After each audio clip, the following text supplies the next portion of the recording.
Sophie de Mijola-Mélor. Bonjour madame, je suis petit garçon d'Anne de Jasmin. Alors, je vais faire des successions de vidéos très courtes en discussion avec votre livre La mort donnée, essai de psychanalyse sur le meurtre et la guerre. Et en réponse, ce sera 500 pages, anthropologie de la mort donnée, essai anthropologique sur le meurtre et la guerre en réponse à Sophie de Mijola-Mélor. Là, je prends un exemple. Votre chapitre La mort glorieuse, le sacrifice héroïque. Vous commencez par Freud.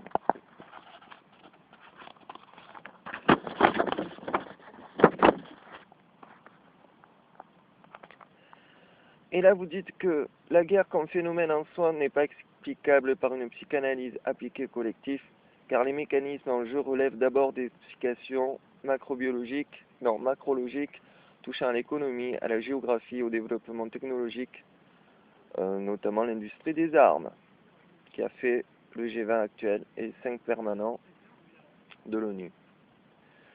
Toutefois, une psychanalyse individuelle, forcément, additionnée à une succession de psychanalyses individuelles, donc le groupe, nous sommes tous différents, mais nous sommes pareils au niveau structure oedipien, pulsion sexuelle et pulsion de antagoniste de vie et de mort. Donc, en ce sens, ma nouvelle discipline, qui est la psychogénéalogie psychanalyse, qui permet de faire des overflash en contournant le code déontologique des psychanalystes, implique que dans cet exemple, on peut faire une psychanalyse de la guerre, donc du groupe, sachant qu'en anthropologie, le développement technologique, économique, présence militaire, géographique, etc., est un prolongement du néolithique, donc du désir de dominer l'autre, que ce soit un individu ou un groupe.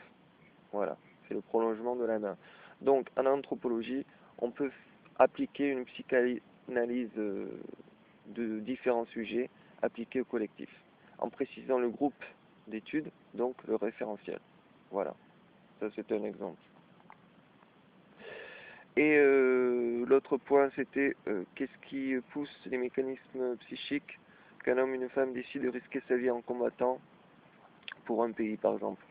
Je parle, par exemple, des services spéciaux, hein, des agents sur le terrain, pas les grands directeurs. Ils sont trop secrets, après ils passent dans la diplomatie pour l'immunité. En 2050, l'éradication de la famine est annoncée. C'est en cette période où tous les responsables de la famine auront disparu. Voilà. Donc ils ne pourront pas passer au tribunal. Ce que je veux dire, c'est que actuellement, mes disciples hackers ont à leur possession la liste exacte de tous les directeurs responsables de tous ces services qui ne seront pas impunis, donc, puisqu'ils seront diffusés sur